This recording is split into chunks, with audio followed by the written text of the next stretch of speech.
everyone and a very warm welcome to you all. ये 10-10 minute की जो हमारी मुलाकात है उसमें शायद अब हम जल्द ही नहीं मिलने वाले टाइम पे आ जाएंगे, क्योंकि हमारा ये विस्टास का है लास्ट सेकंड चैप्टर जिसका नाम है on the face of it.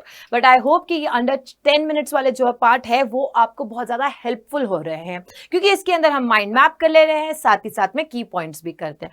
तो आज के जो स्टोरी है उसके राइटर का नाम क्या है? सुशान हिल है. इसकी मेजर थीम क्या है? लोनलीनेस एंड क्या है? एलिनेशन है. यानी कि जो फिजिकल डिसेबिलिटीज, हालांकि ये वर्ड डिसेबल जो वर्ड है वो अभी आउट हो चुका है ऑफ द डिक्शनरी. डिसेबल नहीं बोला जाता है, वर्ड यूज नहीं किया जाता है, और ये मैंने क्लासेस में भी बताया है. डिसेबल की जगह क्या हम यूज करते हैं वो आप मुझे कमेंट सेक्शन में जरूर से बताना. ओके, जैसे पहले अपंग वर्ड था हिंदी में, लेकिन अब हम अपंग नहीं दिव्यांग बोलते हैं, वैसे ही अब डिसेबल वर्ड नहीं यूज किया जाता है, उसकी जगह कुछ और, वो कमेंट सेक्शन में आपको बताना. सो जो फिजिकल डिसेबिलिटीज की बात की जाती है, अगर हम बात करते हैं, तो वो जो लोग जो इनसे सफर कर रहे होते हैं वो बहुत ही ज्यादा लोनली होते हैं. उनके बीच में ह्यूमन कनेक्शंस कम होते हैं, उन्हें एक एकाकी भरा जीवन व्यतीत करना पड़ता है. ये इसकी मेजर थीम है. एज वेल एज इसकी एक थीम जो मुझे लगती है पर्सनली बहुत अच्छी, कि आपके जो परसेप्शन है उसके अंदर डिफरेंस क्रिएट करने के बारे में बताया गया. So there is a difference of perception. यहाँ पर दो कैरेक्टर्स की बात करती हूँ मैं, मेजरली दो कैरेक्टर्स है, उन्हीं के अराउंड पूरी की पूरी ये स्टोरी चलती है. दैट इज, एक तो मिस्टर लैम्ब है और दूसरे कौन है? डेरी है. पहले हम बात करते हैं मिस्टर लैम्ब की, जो मेन कैरेक्टर है, जो 40 साल के हैं, और ये एक लेम पर्सन है, यानी कि एक टाक इनकी नकली है. ठीक है, पॉजिटिव एटीट्यूड रखते हैं. साथ ही साथ में इसे बच्चे जो हैं इन्हें क्या कहते हैं? लेमी लैम ऐसे नाम करके पुकारते हैं. ओपन माइंडेड पर्सन है बहुत ज्यादा, और वेरी ऑप्टिमिस्टिक, यानी कि बहुत ज्यादा आशावादी पर्सन है. ये पूरा कैरेक्टर स्केच आता है, तो आपको सारे पॉइंटर्स लिखने के हेल्प मिल जाएगी. फिर आता है डेरी. डेरी जो है वो 14 ईयर्स ओल्ड है. तो देखो, there is a age difference as well as इसके जो चेहरा है वो क्या है? बर्न्ट है. तो उसका जो फेस है वो बर्न्ट है. अब इसकी वजह से इसके अंदर नेगेटिव एटीट्यूड आ जाता है, और ये सफर करता है from the sense of inferiority complex. ये इंफीरियरिटी कॉम्प्लेक्स जो है ना, वो हर बच्चे को आता है. ये तो चलो उसका फेस जो है वो जल गया इस वजह से आता है, but at the stage, at the age, at the phase where you are, तो हम वहां की बात करते हैं ना, तो तब जब से पिंपल है, मैं इतना गोरा नहीं हूं, या मैं इतनी काली हूं, या ये जो आता है ना, ये इंफीरियरिटी कॉम्प्लेक्स कहलाता है. बट हमें क्या करना है? हमारे परसेप्शन में डिफरेंस लेके आना है, हमें एक्सेप्ट करना है हु वी आर. और यही बहुत अच्छा मैसेज जो है डेरी ने इसके अंदर, सॉरी लैम्ब ने इसके अंदर डेरी को दिया है. So let's begin with that कि कहां मिलते हैं ये दोनों. इनका खुद का एक गार्डन होता है मिस्टर लैम्ब का, और ये इसके गार्डन में कौन आता है? डेरी. एप्पल्स के लिए आता है, एप्पल चोरी करने के लिए आता है वहां पर, और इनके गार्डन में इन दोनों की मीटिंग होती है. ठीक है, मैं जस्ट पे चल रही हूं फटाफट से. सो बेसिकली इनकी जो मीटिंग होती है, इनकी जो बातचीत होती है, उसके थ्रू मिस्टर लैम्ब जो है वो क्या करते हैं? ट्रांसफॉर्म करते हैं डेरी के एटीट्यूड. डेरी का एटीट्यूड टुवर्ड्स लाइक अपनी लाइफ है ना, ओन लाइफ.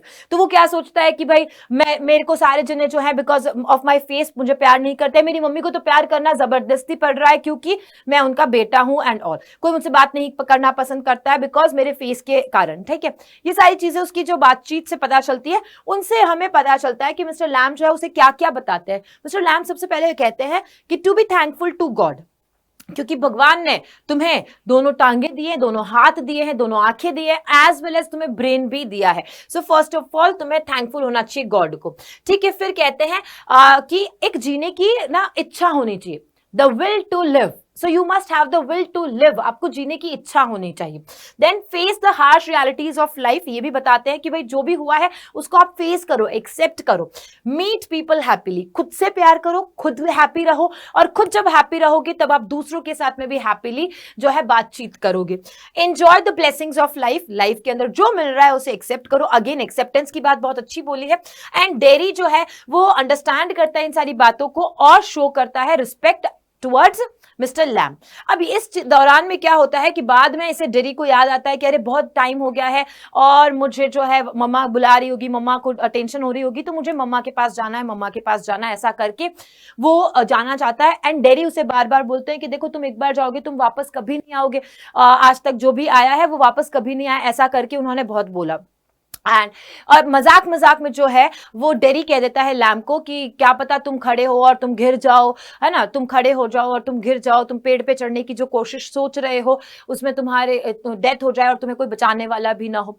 ऐसा कह के डेरी निकल जाता है एंड व्हेन ही रिटर्न्स, जब वो वापस आता है तो मिस्टर लैम वाज नो मोर। यहाँ पर ये दुखद सैड एंडिंग है स्टोरी की। बट बेसिकली आपकी स्टोरी के क्वेश्चंस कहाँ कहाँ से आते हैं, यहीं से आते हैं मेजरली ट्रांसफॉर्मेशन से, कि क्या क्या सिखाता है एज वेल एज कैरेक्टर्स के बारे में, यही मेजर क्वेश्चन है आपके।